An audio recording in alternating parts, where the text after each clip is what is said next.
Paris, after a month of intense national scandal and heightened international outrage. France's highest administrative court, the Conseil d'État, on Friday overturned the burkini ban in a coastal area of the south of France. Imposed in the name of secularism, perhaps France's most sacred ideal, the highly controversial burkini bans, currently affecting 25 French towns and cities besides Villeneuve-Loubet, which the court primarily addressed, prohibit Muslim women from wearing full-bodied bathing suits designed to respect traditional codes of modesty on the beach.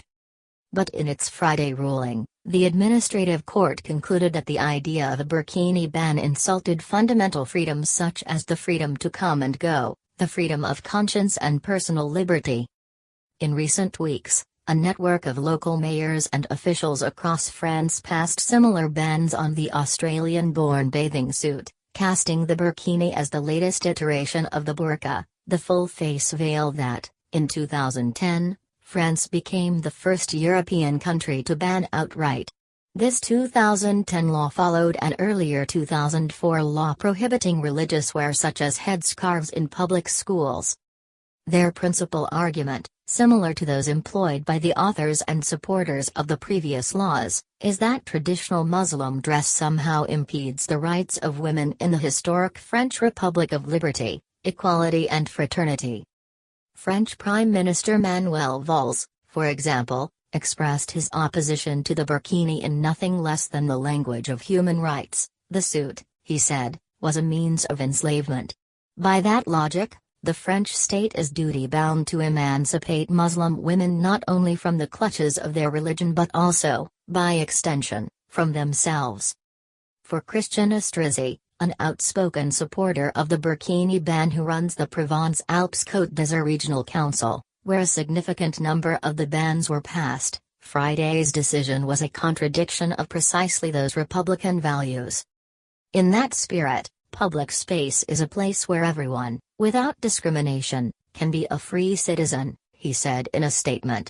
Wearing an outfit that fully covers the body to go to a beach does not correspond to our vision of living together, particularly with regard to the equality of men and women. Estrosi's office declined to provide additional comments Friday afternoon. Meanwhile, Muslim leaders and French human rights advocates celebrated the decision, claiming that the burkini bans represent little but thinly veiled institutionalized Islamophobia in a country that is home to one of the largest Muslim populations in Europe, if not its largest. Marwan Mohammed, the director of the Collective Against Islamophobia in France, one of the non-governmental organizations involved in challenging the burkini ban, called Friday's decision a huge victory for human rights in France. It affirms fundamental freedoms, he said in an interview. But it's also a political victory. The courts will not give in to political Islamophobia. There are a number of judges that will affirm the rule of law. We are able to protect and defend human rights. After all, a particular reading of Republican values was not the only objection to the burkini. After the recent terrorist attack in Nice, when a Tunisian resident of the city killed 85 people and injured hundreds more in a truck attack on Bastille Day, the burkini ban, for many, assumed a strikingly reactionary bent. For a growing number, the burkini represented, in the words of former President Nicolas Sarkozy, a provocation.